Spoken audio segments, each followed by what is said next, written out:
The pregnancy test fell from my sister's trembling hands and clattered onto my kitchen counter. 3 words that I never thought I'd hear came out of her mouth. Will is the father. My fiancé. The man I was supposed to marry in 6 weeks. The father of her baby. And the worst part? When I told my family what happened, they looked me dead in the eye and said I was being selfish. My name is Rachel, I'm 27 years old, and this is the story of how my entire world collapsed in a single afternoon in Seattle. Before I continue, I need to ask you something. If you've ever been betrayed by someone you trusted, if you've ever felt like your family chose someone else over you, please stay with me. Subscribe and leave a comment below telling me I'm not alone in this. I need to know that someone out there understands, because right now, I feel completely invisible. ***. Let me take you back to where this nightmare began. I met Will 3 years ago at a coffee shop in downtown Seattle. It was one of those classic rainy Pacific Northwest mornings, and I was rushing to get to work when I literally crashed into him, spilling my latte all over his shirt. He laughed it off, and somehow that embarrassing moment turned into coffee, which turned into dinner, which turned into the most beautiful relationship I'd ever had. Will was everything I'd ever wanted. He was kind, thoughtful, and he made me feel seen in ways I'd never experienced before. He got along with my family, he loved my dog Lincoln, and he talked about our future like it was the most exciting adventure waiting to happen. After 2 years of dating, he proposed to me on a hiking trail overlooking Puget Sound. It was perfect. I was perfect. We were perfect. Or so I thought. My sister Nancy is 2 years younger than me. Growing up, we were close, or at least I thought we were. She was the artistic one, the free spirit who could never quite get her life together. I was the responsible older sister, the one who always had a plan, the one who parents could count on.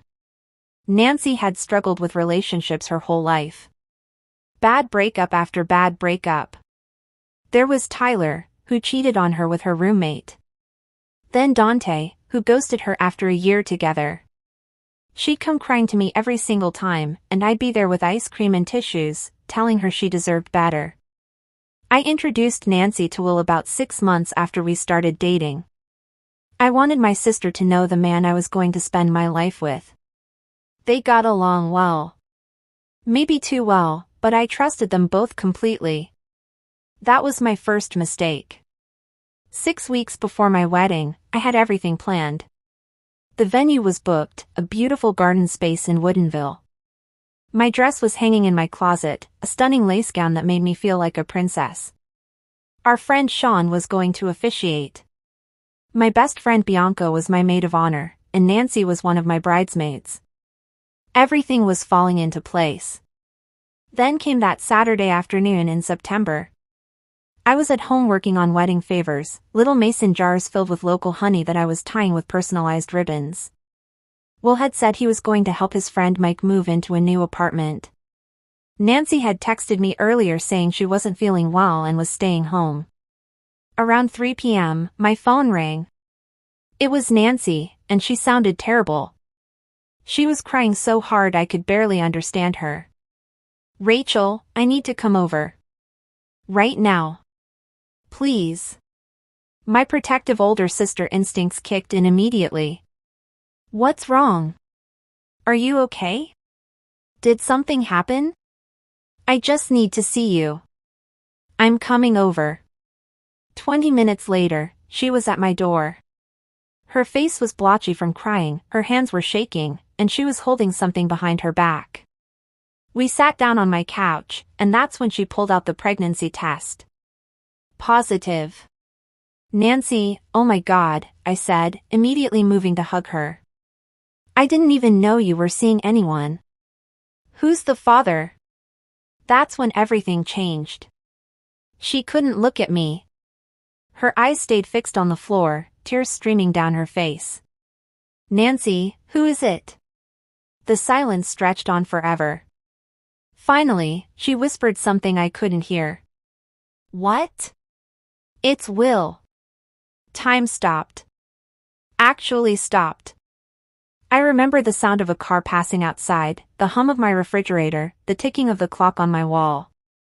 Every sound became amplified in that moment of absolute disbelief. What did you just say? It's Will. Will is the father. Rachel, I'm so sorry, I'm so sorry. I stood up so fast I knocked over the wedding favors I'd been working on. Glass jars shattered on my hardwood floor, honey spreading like a sticky golden pool. You're lying. This is some kind of sick joke. But I could see in her face that it wasn't. How long? My voice didn't even sound like mine anymore. It started 4 months ago. We were both drunk after your birthday party and it just happened and then we couldn't stop and I'm so sorry Rachel, please, you have to understand.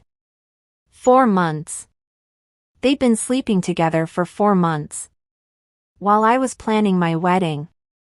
While I was choosing flowers and sending invitations and excitedly counting down the days until I married the love of my life.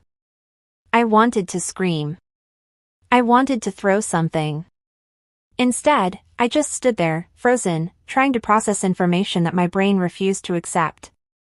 Get out. Rachel, please. Get out of my house. She left, still crying, and I collapsed onto my floor surrounded by broken glass and spilled honey, and I cried harder than I've ever cried in my entire life. I called Will immediately. He didn't answer. I called again. And again. And again. Finally, on the 7th call, he picked up. Rachel, I can explain. You can explain? You can explain? You got my sister pregnant and you think you can explain? It wasn't supposed to happen this way. We never meant to hurt you. We. He said we. Like they were a unit. Like they were the couple and I was just an inconvenience. How long have you been sleeping with her? He hesitated. That hesitation told me everything. For months, he finally admitted. But Rachel, I love you, we can work through this. I hung up. I couldn't listen to another word.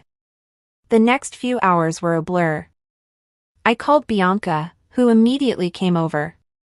She helped me clean up the broken glass while I told her everything. She was furious, crying with me, calling Nancy and Will every name in the book. What are you going to do? She asked. I'm canceling the wedding. And I'm telling my parents. I need to pause here for a second.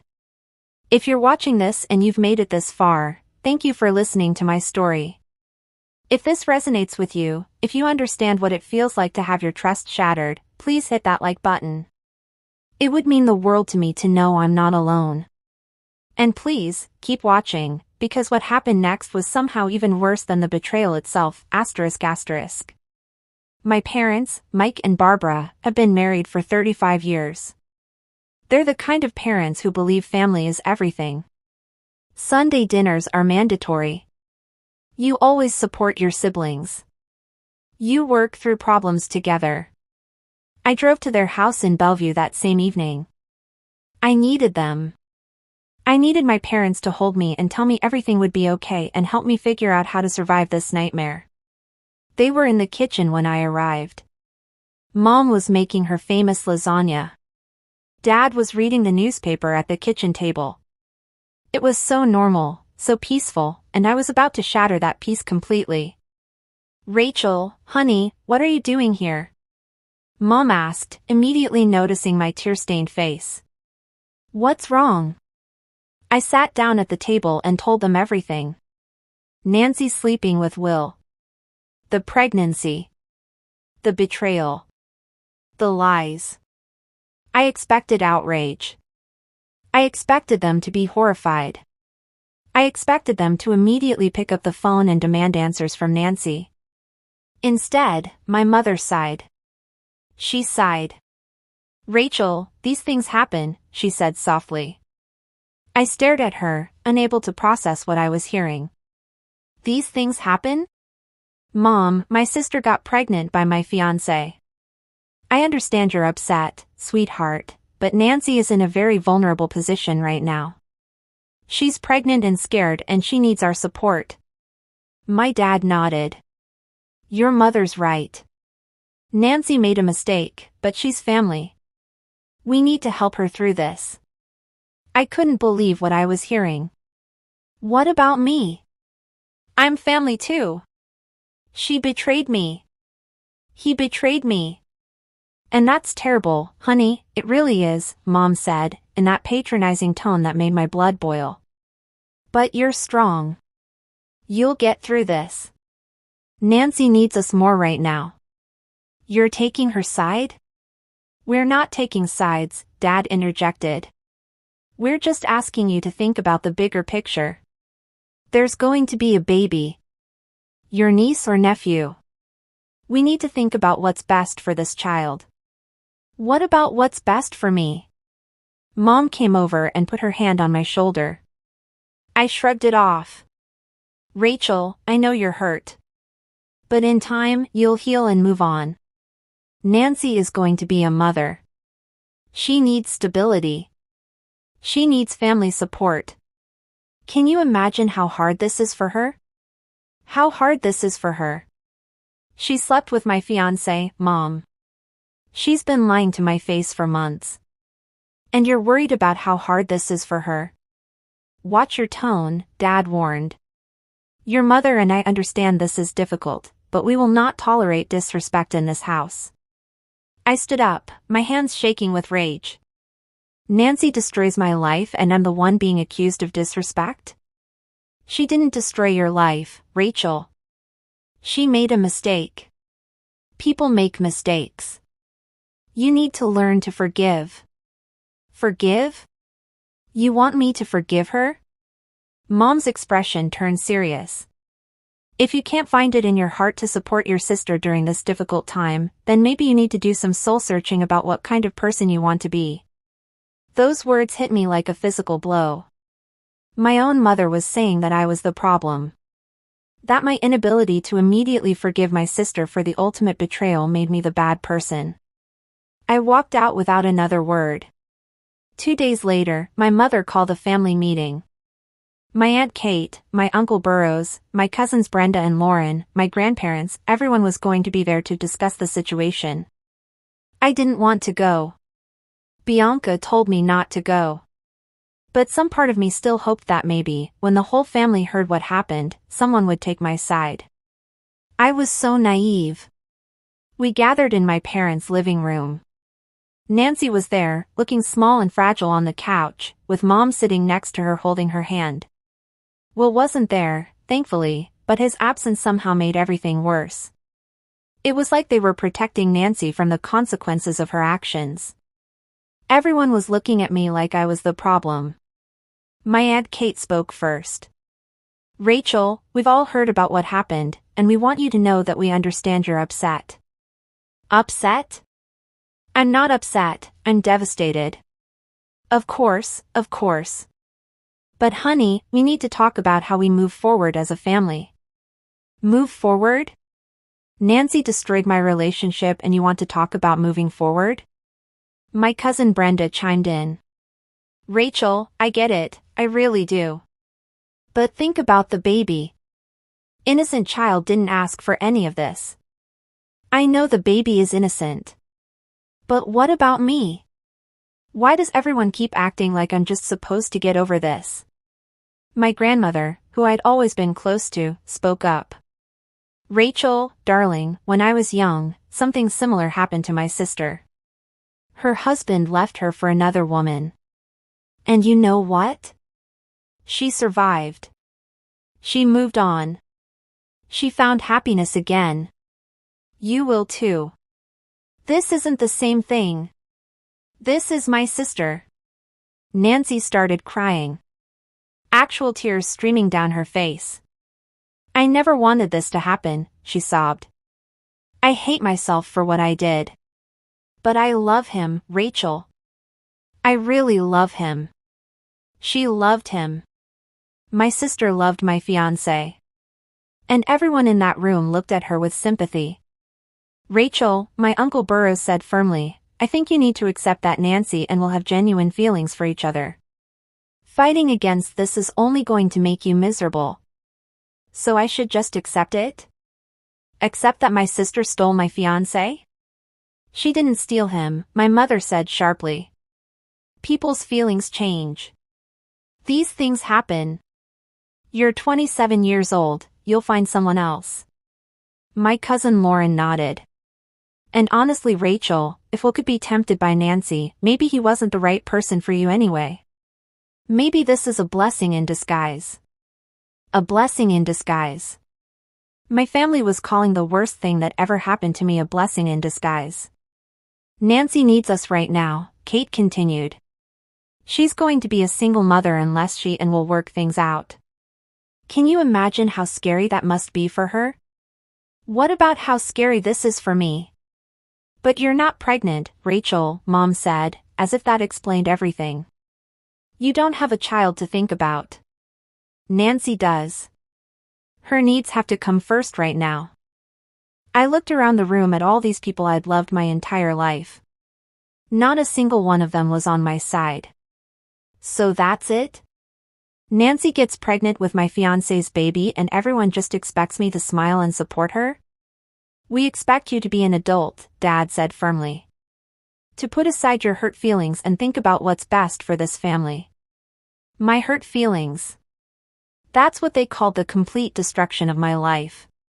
Hurt feelings. If you're still watching, I need you to do something for me. I need you to subscribe to this channel.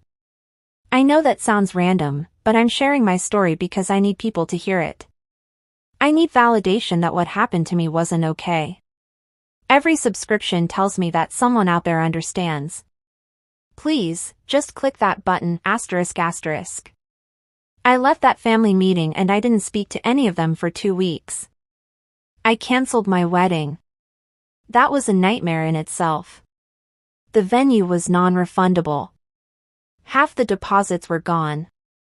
I'd already paid for my dress, for the flowers, for the catering. Thousands of dollars just gone. I had to call every single guest and explain that the wedding was off. Some people were understanding. Others wanted details. A few had the audacity to ask if Nancy and Will were going to get married instead, because wouldn't that be nice for the baby? I moved through those weeks like a ghost. I couldn't eat. I couldn't sleep. I'd wake up at 3 a.m. crying, unable to believe this was my life now. Bianca was my lifeline. She was furious on my behalf in ways my own family never was. She helped me box up everything Will had left at my apartment. Photos, clothes, gifts, memories of a relationship that turned out to be built on lies. You know what kills me? I told her one night as we sat on my couch drinking wine. It's not even just about Will. It's that my family chose her. They looked at what she did and decided she was the victim. They're wrong, Bianca said firmly. You know that, right? They're completely, totally wrong. But knowing they were wrong didn't make it hurt less. Nancy tried to call me 17 times during those 2 weeks. I blocked her number. She sent emails. I deleted them without reading them. My mother sent daily text messages asking me to reconsider my attitude. I ignored those too. Then my dad called and left a voicemail that I'll never forget. Rachel, your mother and I are very disappointed in your behavior. Nancy is family, and family forgives. If you can't support your sister during this important time in her life, then maybe you need to reevaluate your priorities. We raised you better than this. He said they raised me better than this. Like I was the one who did something wrong. Like being unable to immediately forgive the sister who slept with my fiancé meant I had failed as a human being. I called him back. It was the angriest I've ever been. You're disappointed in me? You raised Nancy too, Dad. You raised her to think it's okay to sleep with her sister's fiancé. You're prioritizing the person who betrayed me over the person who was betrayed. And you're disappointed in me? Rachel, that's enough. No, it's not enough. You want to know why I can't support Nancy? Because she took the person I loved and she destroyed my life and she did it knowing exactly what she was doing. And instead of holding her accountable, you're all treating her like she's the victim. Well, I won't do it. I won't stand there and smile and pretend everything's fine. Then you're choosing to isolate yourself from this family. No, Dad. You're choosing to exclude me because I won't play along with your delusion that what Nancy did is forgivable. I hung up. That was 3 months ago. Nancy had the baby 2 weeks ago. A little girl. My mother sent me a photo. She's beautiful, with these tiny little hands and dark hair. My niece. The baby that my sister had with my ex-fiancé. Nancy and Will are together now. Officially. They're living in an apartment in Capitol Hill, playing house with their daughter. My family visits them all the time. Sunday dinners have moved to Nancy and Will's place, because it's easier with the baby. I'm not invited. My mother calls me once a week asking me to let go of the past and meet my niece. She says the baby needs her aunt. She says I'm being selfish by holding on to grudges. My dad sent me an email last week saying that enough time has passed and I need to grow up and move forward. He said that my continued absence from family events is hurtful to Nancy, who has apologized multiple times and deserves forgiveness. Nancy's apologies, by the way, come in the form of text messages that say things like "I'm sorry you're hurt but I can't change how I feel and I hope one day you'll understand that love is complicated." That's not an apology. That's an excuse.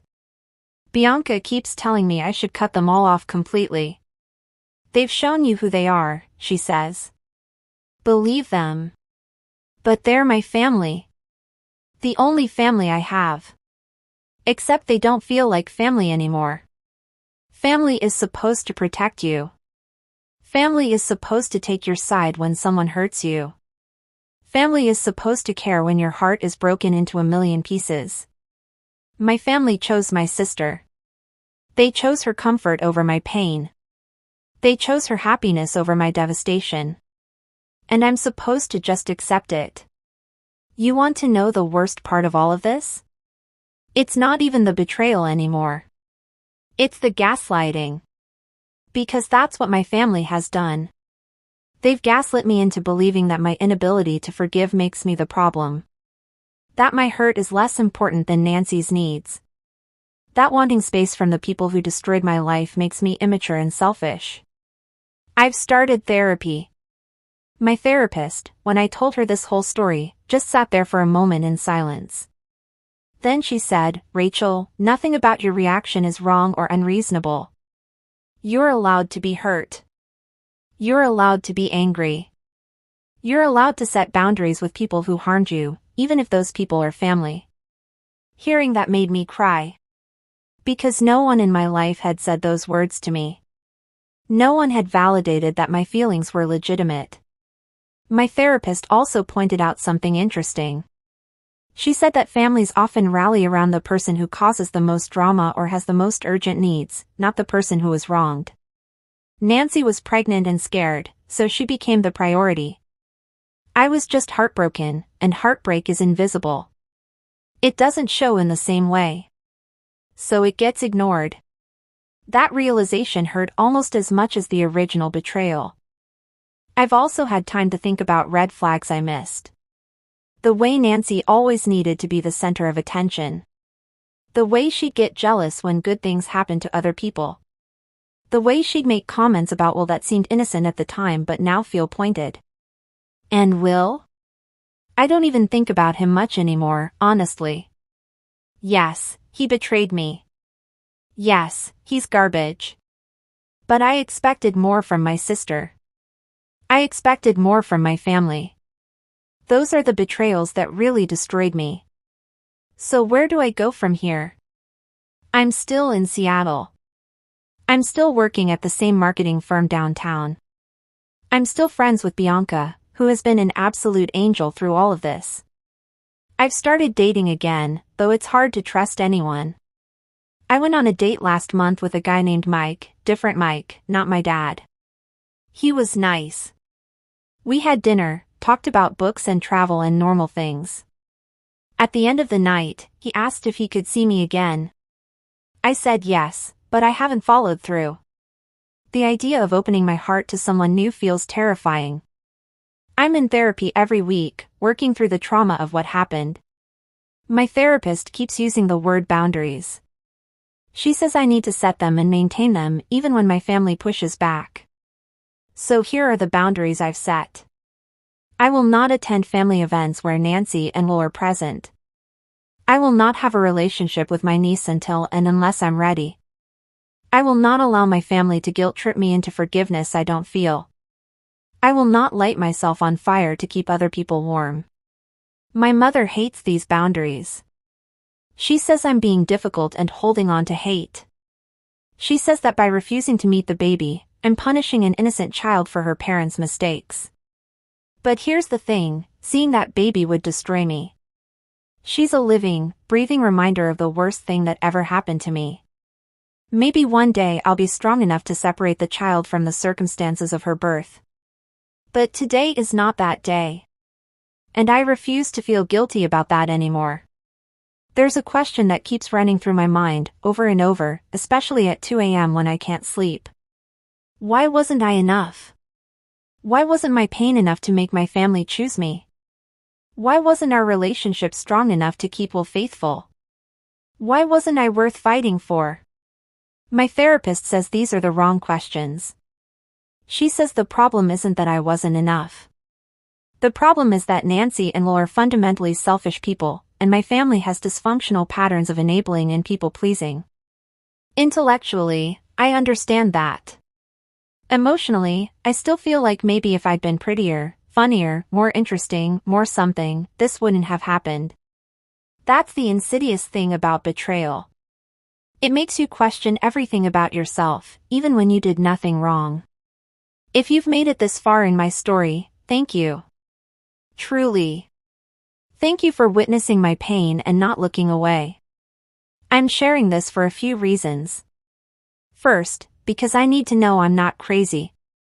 I need to know that other people would be hurt by this too. That my reaction isn't overblown or immature or selfish like my family claims.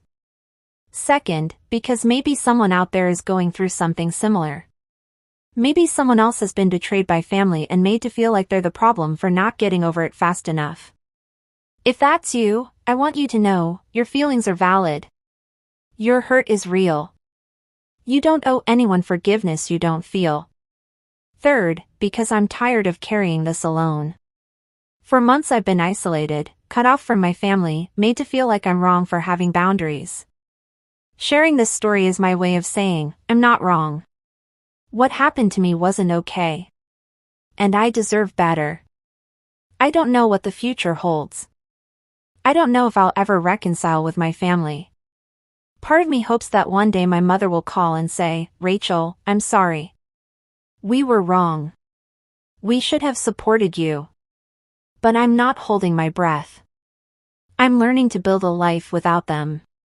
A life where I'm surrounded by people who actually value me.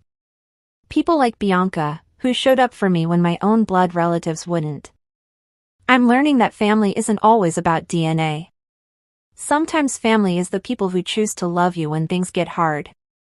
And I'm learning, slowly, to choose myself. To value my own peace over their approval. To set boundaries even when it makes me the villain in their story. Because here's what I know now, I can't control how other people treat me. I can't make my family see that they were wrong. I can't force Nancy to feel genuine remorse or Will to acknowledge the pain he caused. But I can control how I respond. I can choose to protect myself. I can choose to surround myself with people who treat me with respect and kindness. I can choose to heal on my own timeline, not the one my family has imposed on me. That's what I'm doing. Day by day, I'm choosing me. To Nancy, if you ever see this, I don't know if I'll ever forgive you. Right now, I can't even imagine it. You took something from me that I can never get back.